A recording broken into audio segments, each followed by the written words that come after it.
ఈ రోజుల్లో ఇంటర్నెట్ లేకుండా మన ప్రపంచాన్ని ఊహించలేం. వర్క్ చేయడానికి గానీ, ఆన్‌లైన్ షాపింగ్ గానీ, ఇన్ఫర్మేషన్ తెలుసుకోవడానికి గానీ, మనీ ట్రాన్సాక్షన్ చేయడానికి గానీ, ఇలా ప్రతిదానికి మనం ఇంటర్నెట్ మీద ఆధారపడి ఉన్నాం. అయితే ఇంటర్నేషనల్ టెలికమ్యూనికేషన్స్ యూనియన్ ప్రకారం ఇప్పటికీ ప్రపంచంలో 260 కోట్ల మందికి ఇంటర్నెట్ సదుపాయం లేదు. చాలామంది ఇప్పటివరకు అసలు ఇంటర్నెట్‌ని ఒక్కసారి కూడా యూజ్ చేయలేదు.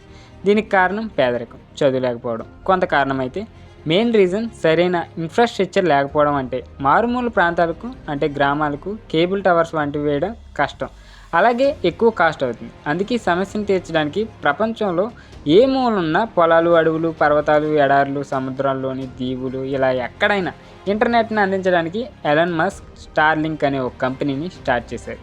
దీని ద్వారా ఎటువంటి టవర్స్, కేబుల్స్ లేకుండానే ప్రపంచం అంతటా ఇంటర్నెట్ లభిస్తుంది. అందుకోసం మన భూమి చుట్టూ ఒకటి కాదు, రెండు కాదు, ఏకంగా 42 శాటిలైట్ అంటే 42,000 శాటిలైట్లను ఏర్పాటు చేయబోతున్నారు. అయితే ఇది ఎలా పనిచేస్తుంది, అసలు స్టార్లింక్ అంటే ఏంటి అనేది ఈ వీడియోలో తెలుసుకుందాం. కొత్తవారు మన ఛానల్ చూస్తే తప్పకుండా సబ్స్క్రైబ్ అయితే చేసుకుని వీడియోని లైక్ చేయడం మాత్రం మర్చిపోకండి.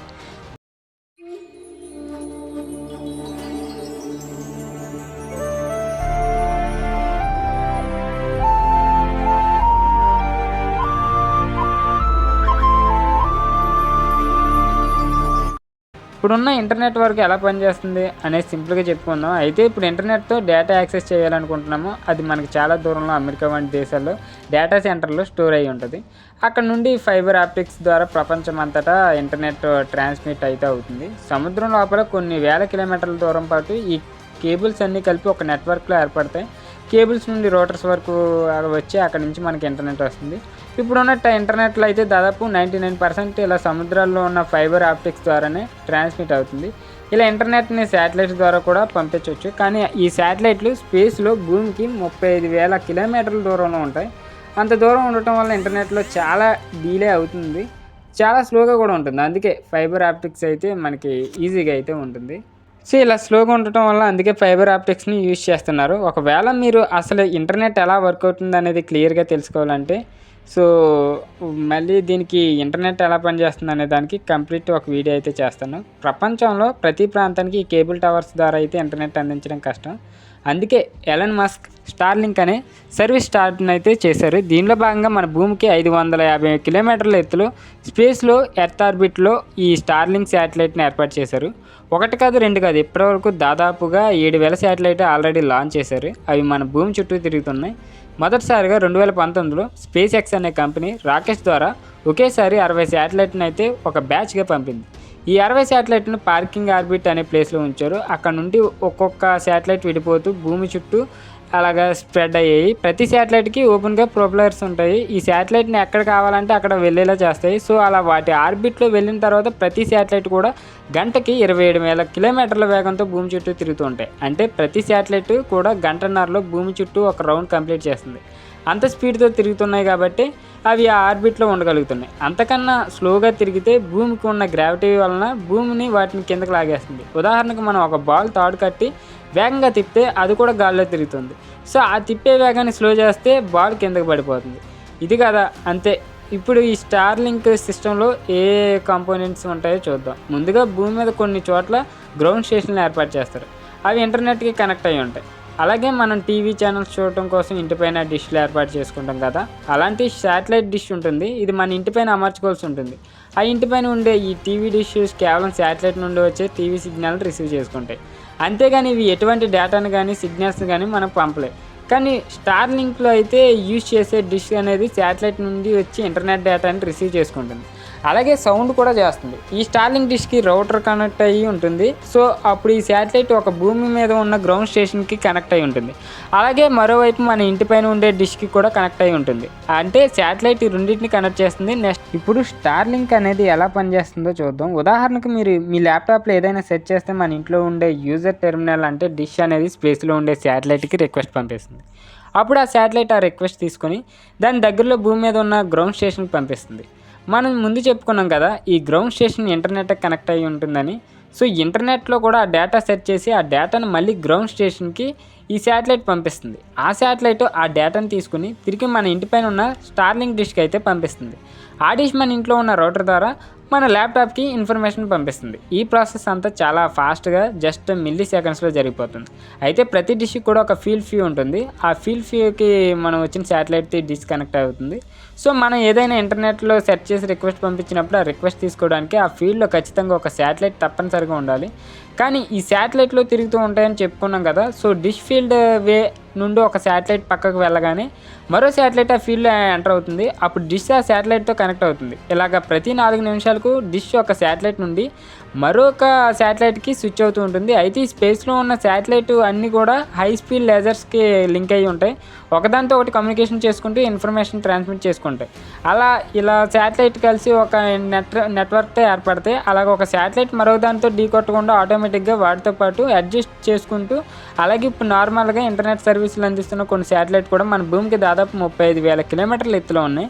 సో అంత దూరంలో ఉండటం వల్ల మనం సెర్చ్ చేసిన ఇన్ఫర్మేషన్కి సంబంధించిన డేటా కానీ సిగ్నల్ కానీ భూమి మీద నుండి శాటిలైట్కి వెళ్ళి మళ్ళీ అక్కడ నుండి భూమి మీదకి రావడానికి చాలా టైం పడుతుంది. దీన్నే లేటెన్సీ అంటారు. సో ఇది సుమారుగా 600 మిల్లీ సెకండ్స్ అయితే వరకు ఉంటుంది. అంటే ఇంటర్నెట్ చాలా స్లోగా సంబంధించిన మాట. కానీ ఈ స్టార్లింక్ మనకు సంబంధించిన శాటిలైట్ భూమి కేవలం 550 కిలోమీటర్ల ఎత్తులో మాత్రం ఉండటం వల్ల లేటెన్సీ 25 సెకండ్స్ మాత్రమే ఉంటుంది. 25 మిల్లీ సెకండ్స్ అంటే ఇన్ఫర్మేషన్ భూమి నుండి శాటిలైట్కి వెళ్ళి మళ్ళీ తిరిగి భూమి మీదకి వచ్చేస్తుంది. మీరు ఇక్కడ చూసుకోవచ్చు, భూమి నుండి నార్మల్ శాటిలైట్కి ఇన్ఫర్మేషన్ ఒకసారి వెళ్ళి వచ్చేలోపు స్టార్లింక్ శాటిలైట్ ద్వారా ఇన్ఫర్మేషన్ 70 సార్లు రౌండ్ ట్రిప్ వేస్తుంది. సో శాటిలైట్కి దూరంగా కాకుండా భూమికి దగ్గరగా ఉండటం వల్ల ఈ లేటెన్సీ అనేది స్టార్లింక్ శాటిలైట్ భూమికి అంత దగ్గరగా ఉండటం వల్లే అవి కవర్ చేసే ఏరియా కూడా తక్కువగా ఉంటుంది. దానివల్ల భూమి అంతటికి కవర్ చేయడానికి ఎక్కువ శాటిలైట్లు అయితే పంపాల్సి ఉంటుంది. అందుకే కొన్ని శాటిలైట్లు కూడా స్పేస్లోకి పంపిస్తారు. ఇప్పటివరకు సుమారు 7,000కు పైగా స్టార్లింక్ శాటిలైట్లను అయితే లాంచ్ చేశారు. అయితే యుఎస్ ప్రభుత్వం మొత్తం 12,000 స్టార్లింక్ శాటిలైట్లను లాంచ్ చేసి ఆపరేట్ చేసుకోవచ్చని ఎక్స్ కంపెనీ అయితే ఇన్ఫర్మేషన్ ఇచ్చింది. సో త్వరలోనే మరొక 5,000 శాటిలైట్లను కూడా లాంచ్ చేయబోతున్నారు. అలాగే ఇప్పటివరకు ప్రపంచవ్యాప్తంగా 550 వరకు గ్రౌండ్ స్టేషన్లు ఏర్పాటు చేశారు. అయితే స్టార్లింక్ త్వరలోనే ఇండియాకు కూడా రావడానికి ప్రయత్నాలు చేస్తుంది. గవర్నమెంట్ నుండి కూడా కొన్ని రెగ్యులేటరీ అప్రూవల్ అయితే తీసుకున్నారు, పెండింగ్లో ఉన్నాయి. అవి రాగానే ఇండియాలో టాప్ టెలికాం కంపెనీలు అయినటువంటి జియో, ఎయిర్టెల్ కంపెనీలు కూడా కలిసి స్టార్లింక్ సేవలను అందించబోతుంది. అయితే ఈ స్టార్లింక్ సర్వీసులు ఎక్కువగా కాస్ట్ ఉండబోతున్నాయి. ఈ ఇన్స్టాలేషన్ టైంలో ఇచ్చే రౌటర్ ఇవి హార్డ్వేర్ కాస్ట్ అంతా 25,000 నుండి 30,000 వరకు ఉండొచ్చని, ఇంటర్నెట్ కోసం ప్రతి నెల 5,000 నుంచి 7,000 వరకు పే చేయవలసి ఉంటుందని అంచనా. ఇప్పుడు మనకు వస్తున్న ఇంటర్నెట్ కాస్ట్తో పోలిస్తే ఇది చాలా ఎక్కువ ప్రైస్ అనే చెప్పాలి. కాస్ట్ ఎఫ్గా ఉన్నా కానీ దీన్ని ఇప్పటివరకు 50 లక్షల మంది వరకు యూజ్ చేస్తున్నారు. ప్రస్తుతం 100కి పైగా దేశాల్లో స్టార్లింక్ అందుబాటులో ఉంది. ఎక్కడో అడవులు, పర్వతాలు, ఎడారులు, పొలాలు అండ్ దీవులు వంటి ప్రాంతాల్లో కూడా నివసించే వారికి, సముద్రంలో ప్రయాణించే షిప్పులకు కూడా, విమానాలకు కూడా దీని ద్వారా ఇంటర్నెట్ అందుతుంది. సింపుల్గా చెప్పాలంటే స్టార్లింక్ ద్వారా ప్రపంచంలో ఏ మూలైనా ఇంటర్నెట్ యూజ్ చేసుకోవచ్చు. కేవలం భూమి మీద మాత్రమే కాదు, ఫ్యూచర్లో మార్స్ మీద కూడా నివాసం ఏర్పరచుకుంటే అక్కడ కూడా ఈ స్టార్లింక్ ద్వారా ఇంటర్నెట్ని అందించే ఆలోచన ఎలన్ మస్క్ ఉన్నారు. ప్రస్తుతానికి అయితే ప్రపంచంలో మరిన్ని ప్రాంతాలకి ఈ సర్వీస్ని అందించడానికి, అలాగే ఇంటర్నెట్ స్పీడ్ని మరింత పెంచే ప్రయత్నంలో ఉన్నారు. అందుకోసం ఫ్యూచర్లో మొత్తం 42,000 స్టార్లింక్లు అయితే ప్లాన్ చేస్తున్నారు. కానీ ఆస్ట్రోనామికల్ కమ్యూనిటీకి చెందిన కొంతమంది శాస్త్రవేత్తలు మాత్రం దీనికి వ్యతిరేకంగా చూపిస్తున్నారు. ఎందుకంటే దాదాపు 40,000 శాటిలైట్లు భూమి చుట్టూ తిరుగుతూ ఉంటే ఎవరైతే భూమి నుండి స్పేస్కి టెలిస్కోప్ల ద్వారా రీసెర్చ్ కోసం స్టడీ చేస్తుంటారో వాళ్ళకి ఇబ్బంది కలుగుతుంది. రాత్రిపూట సన్లైట్ ఈ శాటిలైట్ల మీద పడి టెలిస్కోప్ ద్వారా చూస్తున్నప్పుడు అవి కనిపిస్తుంటాయి. ఉదాహరణకు చిలీ 2019 దూరంగా ఉన్న ఈ నక్షత్రాల గెలాక్సీకి స్టడీ చేయడానికి ఏర్పాటు చేసిన ఒక టెలిస్కోప్ ద్వారా స్పేస్ని స్టడీ చేయడానికి ఫోటో చేస్తే ఈ విధంగా లైన్స్ వచ్చాయంట.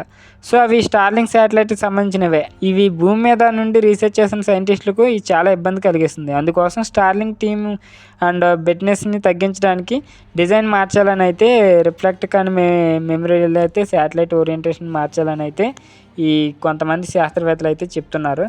అండ్ 5 ఇయర్స్ వరకే ఉంటుంది. తర్వాత ఈ మరికొత్త శాటిలైట్ని పంపి పాత వాటిని రిప్లేస్ చేయాలి. ఇలా పనిచేయని పాత శాటిలైట్ను శిథిలాలన్నీ కలిపి స్పేస్లో చెత్త పెరిగిపోతుందని, ఇది క్లీనర్ సిండ్రోమ్ ద్వారా చేయవచ్చని అయితే చెప్తున్నారు.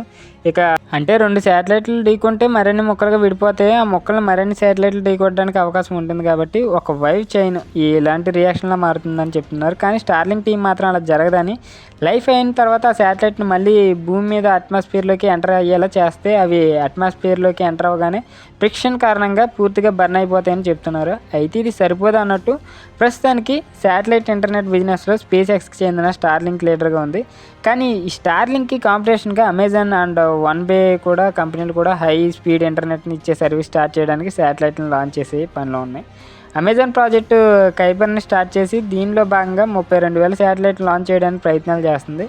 అయితే ఇవన్నీ శాటిలైట్లు భూమి చుట్టూ తిరుగుతూ ఉంటే ఏదైనా టెక్నికల్ ఇష్యూ వచ్చి ఒకదాన్ని ఒకటి ఢీకొనే అవకాశమే కూడా సైంటిస్టులు అయితే చెప్తున్నారు. సో మీకేమనిపిస్తుంది? ఈ శాటిలైట్ల ద్వారా ఇంటర్నెట్ని అందించడం మంచి ఐడియా అనిపిస్తుందా లేదా అనేది కామెంట్ సెక్షన్లో అయితే తెలియజేయండి. సో ఇది గైస్ ఈరోజు వీడియో. స్టార్లింక్ గురించి మీకు పూర్తిగా అర్థమైందని అయితే అనుకుంటున్నాను. వీడియో నచ్చితే తప్పకుండా లైక్ చేయండి. ఇలాంటి ఇంట్రెస్టింగ్ స్టోరీస్ కోసం మన ఛానల్ తప్పకుండా సబ్స్క్రైబ్ అయితే చేసుకోండి.